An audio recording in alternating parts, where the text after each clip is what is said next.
Mas vamos refletir, irmãos, na palavra do Senhor, e o título está aí. Na verdade é uma pergunta que você já deve ter feito, ou você já viu pelo menos algumas pessoas na Bíblia, né, fazendo esta pergunta, né?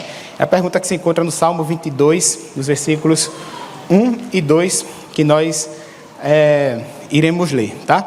Mas assim, irmãos, os salmos na Bíblia teve assim um papel fundamental na vida do povo de Deus, tá?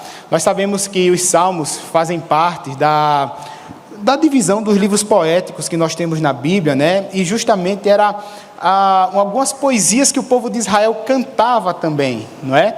Era algo assim voltado para que o povo de Israel até também pudesse expressar o seu sentimento. Então eram salmos extremamente doutrinários. Inclusive não era tão incomum assim a gente chegar lá em Capela, né, no interior, onde eu pastorei por 9 anos. A gente entrava na casa de um irmão da igreja, estava lá uma Bíblia desse tamanho, aberta no Salmo 91, né?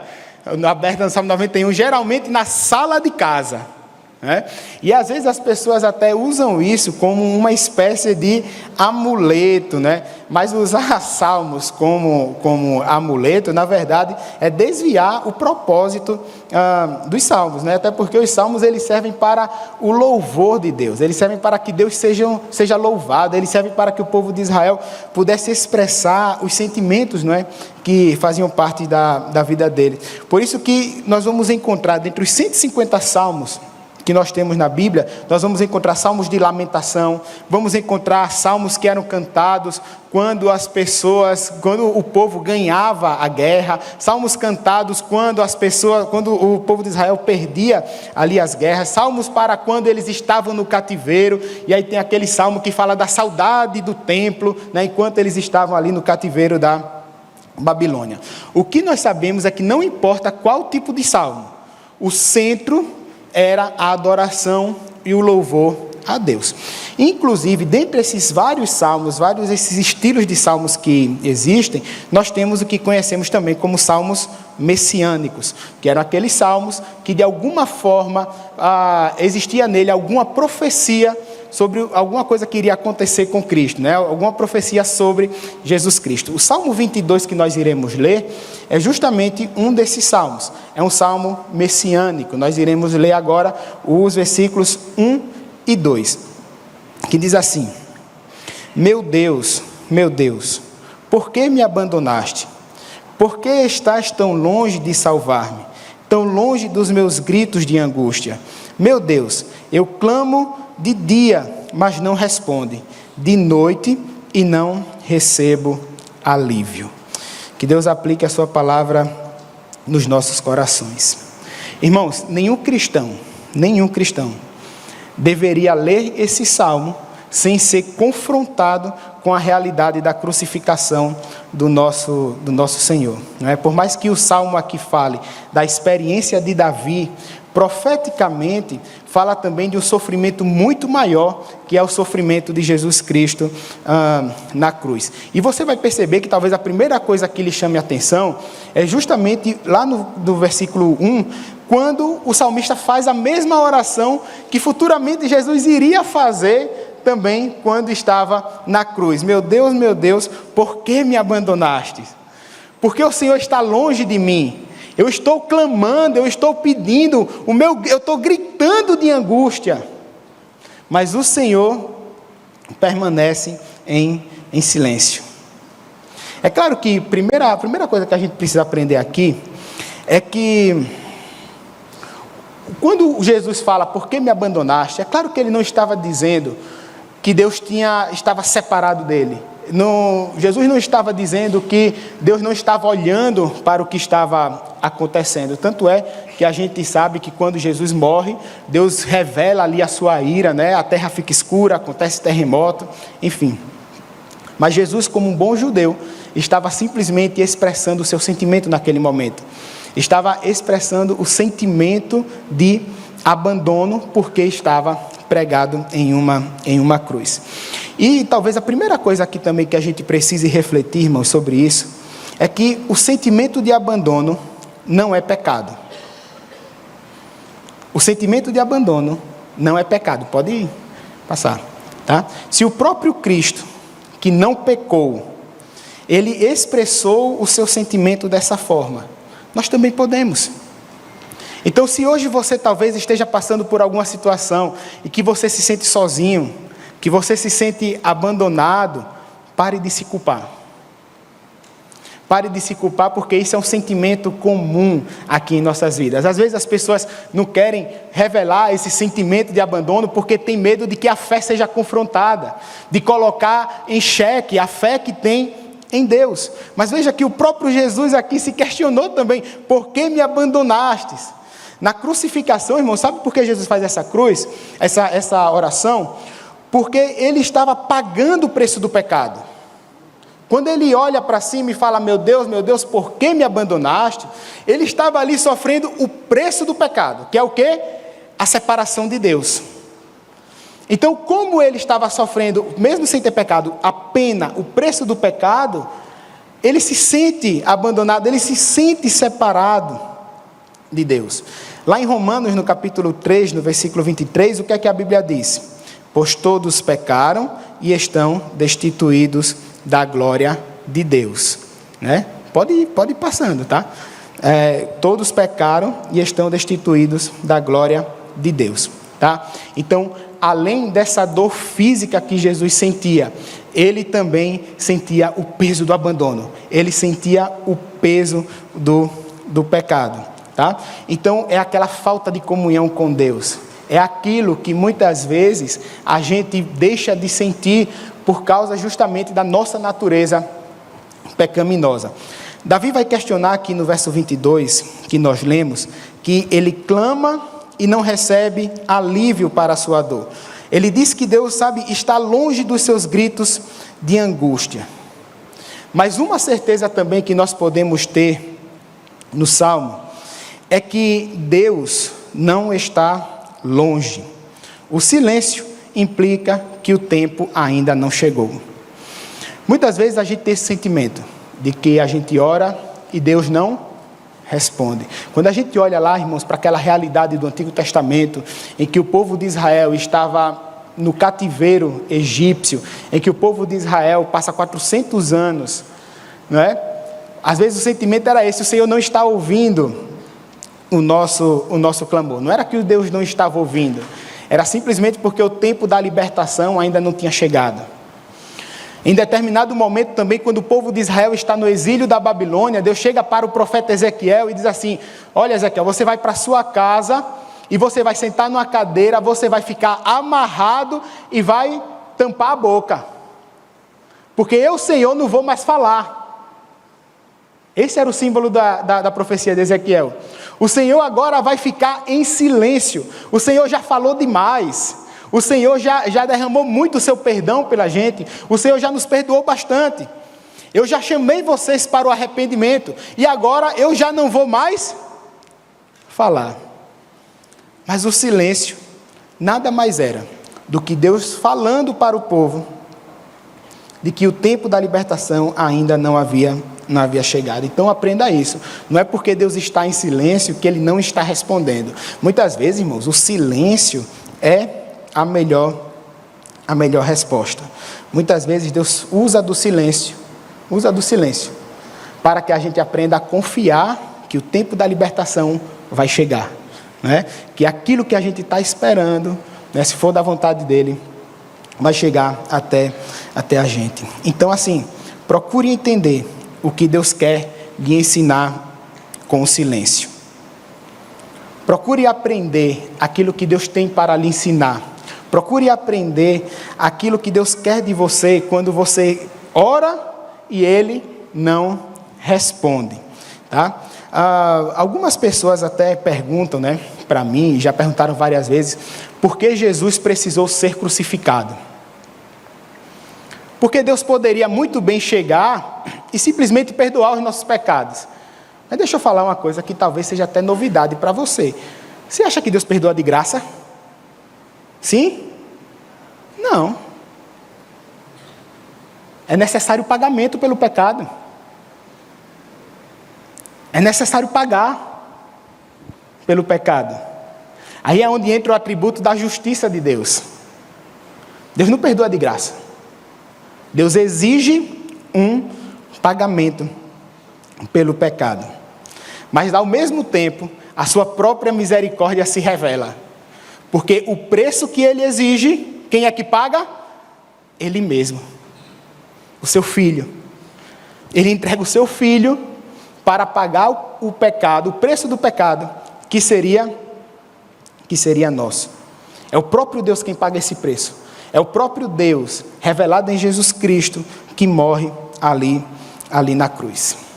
Então, ao mesmo tempo que a gente até pode pensar, quanta maldade, né? Exigir um preço tão alto, mas o preço é alto. Só que ele mesmo paga o preço que ele exige. É a justiça se encontrando com a misericórdia de Deus. A misericórdia de Deus pela nossa vida. Por isso, irmãos, não dá para ler esse salmo sem ser confrontado com a realidade da crucificação do nosso Senhor.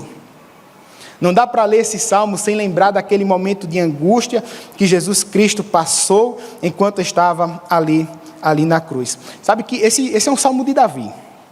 E entre Davi e Jesus Cristo, vai ter alguma divergência ali entre os historiadores, mas há quem diga que se passa entre 700 a 1000 anos, de Davi para Jesus Cristo.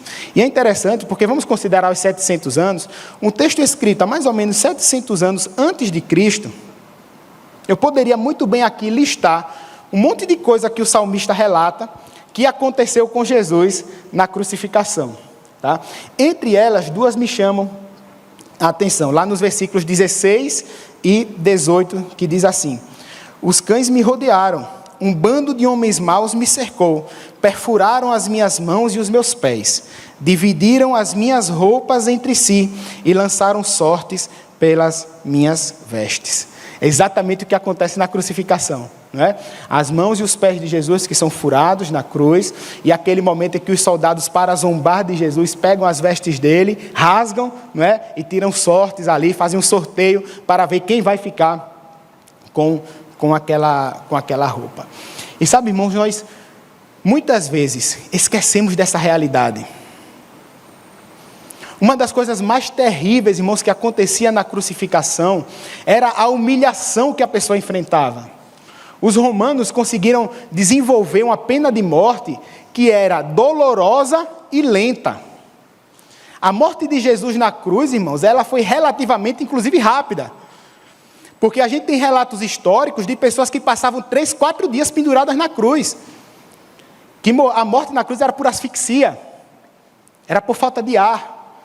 E geralmente o crucificado não levava aquelas chicotadas que Jesus levou. O que acelerou a morte de Jesus na cruz foram as chicotadas. Depois você vai em casa e pesquise como era o chicote romano. A musculatura da pessoa ficava exposta. Já assistiu aquele filme do Mel Gibson, A Paixão de Cristo? É aquilo mesmo. É exatamente aquilo. Não é? Então, só as chicotadas já teria deixado Jesus numa situação crítica. Por isso que a morte dele foi relativamente rápida, porém bastante dolorosa. E sabe qual é o problema, irmãos? É porque muitas vezes nós vivemos como se Cristo não tivesse morrido pela gente. Nós desprezamos esse sacrifício. Por isso, nunca se esqueça da realidade da cruz. Nunca se esqueça da realidade da cruz. Quando a gente esquece da realidade da cruz, nós muitas vezes nos comparamos àqueles soldados que estavam zombando do nosso Senhor. Quando nós sabemos os motivos, os propósitos pelos quais Jesus morreu, e sabe, isso não impacta a nossa vida, e a gente esquece da morte do nosso Senhor. Muitas vezes nos comparamos a esses soldados que estavam zombando de Jesus. Então, eu faço questão, sabe, irmãos, de falar de realidade, porque isso de fato aconteceu.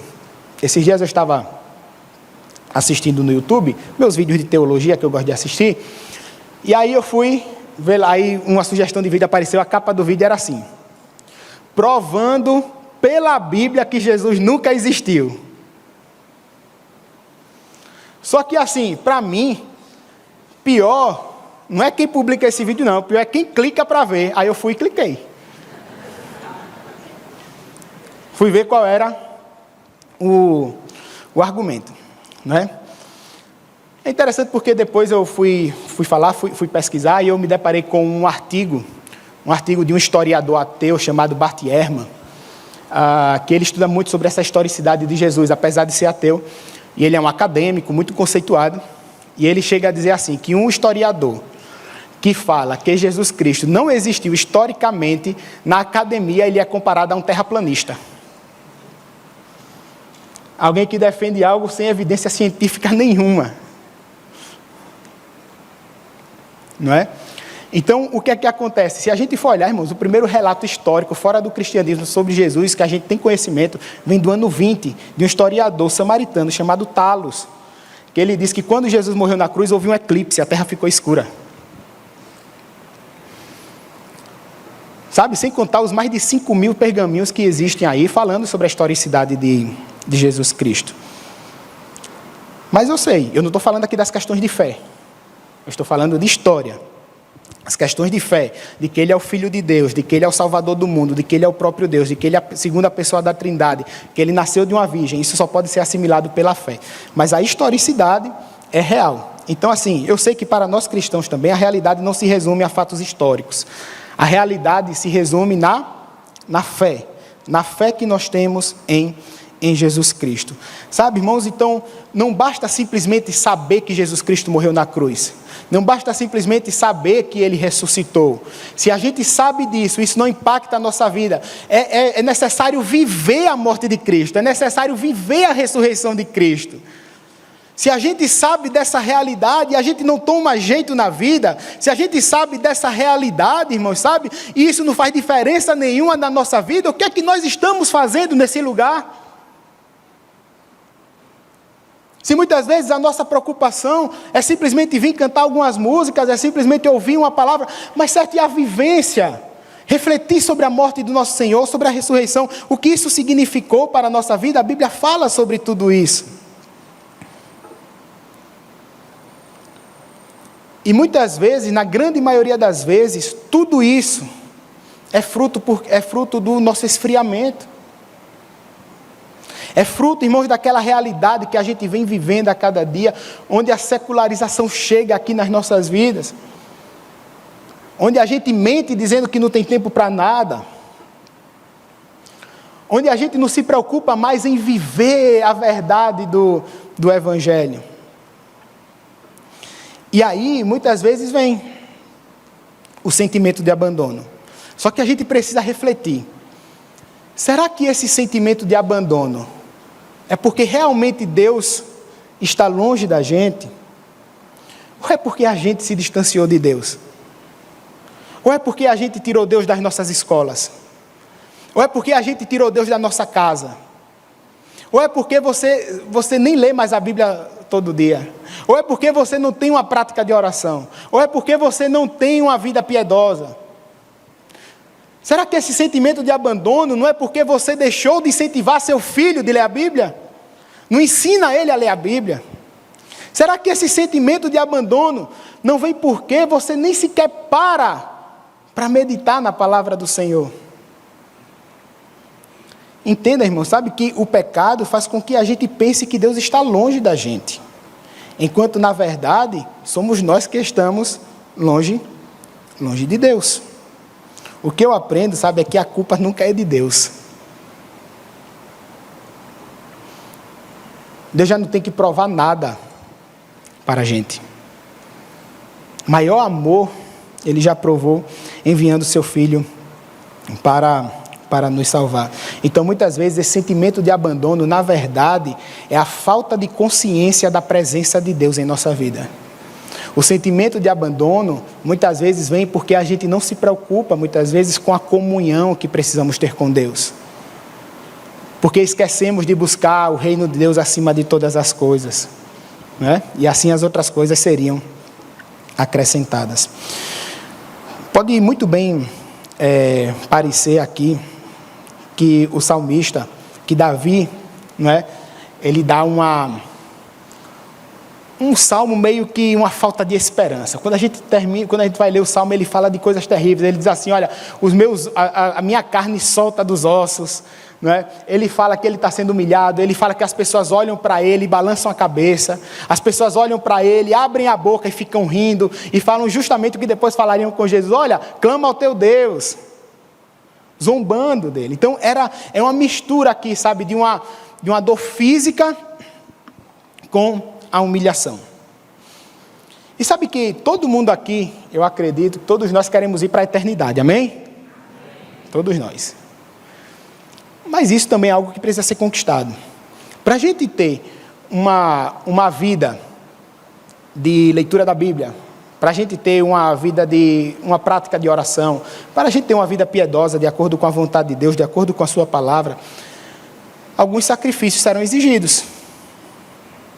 Claro que não sacrifício de morte, porque Cristo já pagou. Mas muitas vezes o sacrifício é o tempo da gente, que a gente fala que é curto. É a renúncia de ficar no celular. Isso muitas vezes é um sacrifício. Não existe, não é, essa vitória sem guerra.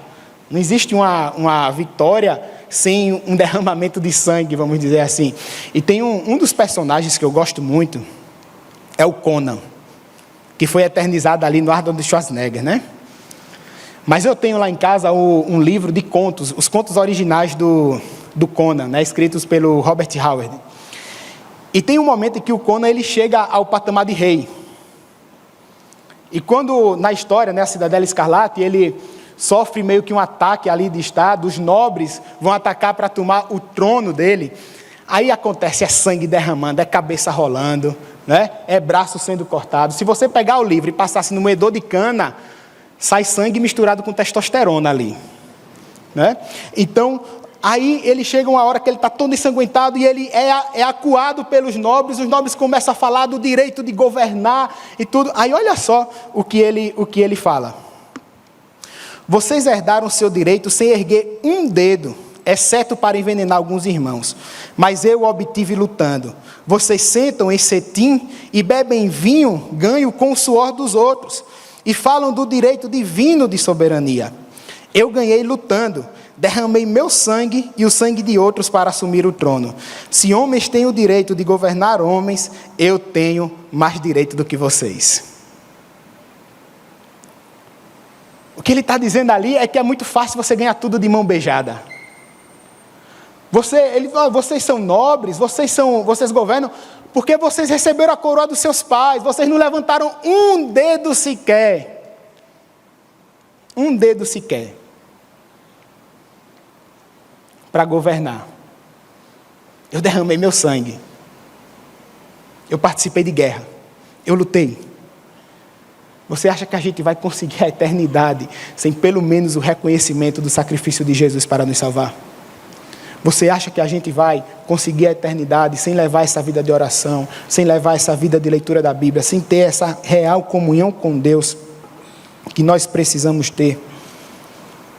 E o que acontece com Cristo é isso, irmãos, é que pelo seu sofrimento, pelo sangue que foi derramado ali na cruz, o próprio Jesus Cristo conquistou para nós o direito de sermos chamados filhos de Deus. Amém, glória a Deus por isso. Né? Às vezes as pessoas me perguntam qual é o critério para entrar na eternidade. Sabe qual é o critério para entrar na eternidade? É ser perfeito. Perfeição. Mas aí é onde entra a graça de Deus, porque no céu está cheio de pessoas imperfeitas aqui na terra. A graça é o favor que a gente não merece. Eu não sou perfeito. Ninguém é perfeito. A gente não merecia a eternidade. Mas Cristo, o sacrifício perfeito, pagou em nosso favor. E por isso que mesmo com a nossa imperfeição, nós podemos alcançar aquilo que Deus prometeu para cada um de nós. A graça de Deus é essa. E o que me chama a atenção aqui nesse salmo, sabe, irmãos, é que a gente vê que Davi, um ser humano comum, passou pela mesma situação que Jesus Cristo. A mesma oração que Davi fez foi a oração que o próprio Jesus Cristo fez também. O que eu estou dizendo com isso, irmãos, é que é isso que faz Jesus Cristo ser o Emanuel. O Deus que está conosco. O Deus que participa da nossa realidade. O Deus que muitas vezes faz os mesmos questionamentos que nós fazemos. Existem alguns textos na Bíblia. E esse, na verdade, é um deles. Em que todas as vezes que eu paro para ler, eu tenho aquela sensação de que, sabe, eu tenho que tirar a sandália dos pés porque eu estou pisando em terra santa. Aquele texto de Jesus no Getsêmani, chorando, desesperado, é um texto que eu olho e digo assim, meu Deus, isso é demais para mim. É muito para eu entender. E eu confesso aos irmãos que eu passei 2 meses, todos os dias lendo o Salmo 22. Todos os dias. Eu li o Salmo 22 durante 2 meses. E muitas vezes me faltava coragem para pregar sobre ele. Eu olhava e dizia, é demais. O sofrimento relatado ali do Messias. Aí o pastor Roberto chegou e disse assim, olha, você vai pregar no encerramento de missões, do culto de missões. Aí, eita, vou preparar nesse texto. Aí fiquei lendo. Já estava lendo. Aí depois o pastor Roberto disse assim, não, como o pastor Marcos vai estar aqui, vou colocar ele. Eu disse, graças a Deus. Porque ainda faltava coragem para pregar no Salmo 22. Mas sabe que esses 2 meses, olhando, e na verdade assim, estudar as profecias sobre Jesus no Antigo Testamento, sempre me fascinou. Estudar aquelas profecias que falavam do Messias que viria. Mas todas as vezes que eu leio algo assim, a sensação que eu tenho é assim, eu tenho que me recolher à minha insignificância. Quanto mais eu olho para o Salmo 22, quanto mais eu olho para as profecias sobre Jesus no Antigo Testamento, eu vejo o quanto eu sou pequeno. Eu vejo o quanto a gente não merece nada que vem de Deus. Mas eu vejo também o quanto Ele revelou a sua graça para cada um de nós. O quanto Ele está perto, o quanto Deus ainda, continua e sempre será o Emanuel. O Salmo nos dá essa sensação de falta de esperança. Se você for continuar lendo o Salmo, Davi vai dizer assim, eu sou um verme. Eu não sou nem homem. Eu sou um verme. Ele vai dizer, olha, os animais me cercam para me devorar. E aí a gente vai lendo o Salmo e a gente fala, onde é que está a esperança disso? Cadê aquele Deus que abriu o mar vermelho? Cadê aquele Deus que estava com seu povo? Mas aí o Salmo faz um salto. No versículo 24, depois de Davi chegar e dizer tudo aquilo que ele estava sentindo, no versículo 24 ele diz assim, pois ele não menosprezou, nem repudiou o sofrimento do aflito, não escondeu dele o rosto, mas ouviu o seu grito de socorro. Aí é onde as coisas começam a melhorar. Vejam que apesar de toda aquela situação que o salmista estava vivendo, a dor física, a humilhação, ele fala da libertação como se já fosse uma realidade. O Senhor não desprezou o meu grito de angústia. Lembra que ele disse, eu estou gritando de angústia e o Senhor não me ouve. Mas agora ele diz, o Senhor não desprezou o meu grito de angústia. Esse salmo, irmãos, ele nos convida a 2 reflexões aqui. A primeira delas é que não devemos negar a realidade do tempo presente. Sabe, se nós estamos passando por um momento em que estamos sofrendo, se nós estamos passando por um momento em que está difícil ouvir a voz de Deus, se nós estamos passando por um momento em que a gente se sente abandonado por Deus, não negue essa realidade. Muita gente foge dessa realidade com medo de ter a fé confrontada. Mas a fé só pode ser testada se for confrontada. Não é teoria não. É prática. Na teoria é tudo muito bonito, é tudo muito belo. É a prática não é? Então tenha cuidado para não estar negando a realidade que você está vivendo. Viva essa realidade. Se for o momento de chorar, chore. É o momento de se alegrar, graças a Deus, se alegre. Porque Deus continua com você. Deus continua com a gente. Deus continua, apesar de muitas vezes a gente se sentir como se estivesse numa cruz. Né? O que eu aprendo com Cristo, irmão, sabe, é que a cruz nunca foi um motivo para a gente deixar de viver os princípios do cristianismo. Quando Jesus Cristo está pendurado na cruz, poucas vezes ele fala. Mas quando ele fala, é para perdoar, pedir perdão pelos soldados que estavam colocando prego nas mãos dele. Não é? Ele entrega a alma a Deus, ele se preocupa com a sua mãe, pede para que o apóstolo João cuide dela, e a Bíblia diz que daquele dia em diante, João passou a receber Maria em sua casa, como se fosse sua mãe. Mesmo Jesus pendurado na cruz, ele libera perdão, ele demonstra uma preocupação para outras pessoas, e ele entrega a sua alma a Deus. A cruz não é empecilho para a gente viver os princípios ensinados na palavra de Deus. Nem na cruz Jesus deixou de fazer isso. Mas se nós não podemos negar, não devemos negar, na verdade, a realidade do tempo presente, uma coisa também, irmãos, que esse salmo nos ensina, é que o tempo presente não é tudo que existe. Sabe, no presente de Jesus, a realidade era a crucificação. Mas no futuro veio a vitória sobre a morte. Amém? A sua realidade hoje pode ser de morte. A sua realidade hoje pode ser um diagnóstico. A sua realidade hoje pode ser uma coisa que faça você sofrer. Mas entenda que essa realidade do tempo presente não é tudo que existe. Não é tudo que existe. Existe algo muito maior lhe esperando. O futuro, irmãos, o futuro é de libertação. Sabe, é isso que a Bíblia de fato nos ensina. Me diga aí, qual é a sua realidade hoje? O que é que você está vivendo? Preocupado? Lutando? Problema no casamento? Problema de saúde? Problema no trabalho?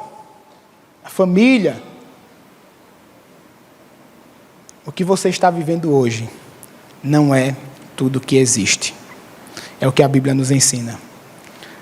O próprio apóstolo Paulo diz, né, que as aflições do tempo presente não se comparam com a glória que será revelada em nós no futuro. Se hoje a gente está chorando, existe a promessa que vai chegar o dia em que toda lágrima será enxugada. Não é? Aquele dia lá em Apocalipse que fala, né, que lá na eternidade não existe choro, não existe fome, não existe o sol para castigar. Não é isso? Para todos nós existe essa promessa. Por isso não se apegue apenas ao tempo presente, porque essa não é a única realidade. O futuro para o povo de Deus é um futuro de libertação. Amém? Vamos orar? Feche seus olhos e pense em tudo isso, né, que a gente refletiu, que a gente falou, que a gente pensou. Pensa na tua realidade hoje, no teu presente, né? O que é que tu está vivendo? Pede a libertação do Senhor. Fala, Senhor, me liberta disso. Me liberta dos meus problemas. Senhor Deus, nosso Pai, que estás nos céus, eu te agradeço, Senhor, por este dia. Eu te agradeço, Senhor, porque nós estamos aqui na tua casa para aprender um pouco mais da tua palavra. Eu te agradeço, Senhor, por tanto amor revelado em nossas vidas. Eu te agradeço, Senhor, porque nós sabemos que o Senhor está conosco. E eu te agradeço, Senhor, pela tua graça, que nos dá um favor que nós não merecemos. Senhor, neste momento eu coloco aqui, Senhor, diante de Ti, cada vida que está aqui presente, Senhor. Tantas realidades diferentes. Talvez pessoas preocupadas, pessoas que estão sofrendo, pessoas que estão precisando de libertação, Senhor. Senhor, eu te peço em nome de Jesus, que o Senhor renove em nós a certeza da esperança. A certeza, Senhor, de que o nosso tempo presente não é a única realidade. Mas o que o Senhor tem para o nosso futuro é muito mais do que nós pensamos, é muito mais do que nós acreditamos, Senhor. Muito obrigado, porque o Senhor continua amando a Tua igreja. Obrigado, Senhor, por poder ser chamado de Teu povo. E obrigado por Teu sacrifício na cruz para nos salvar.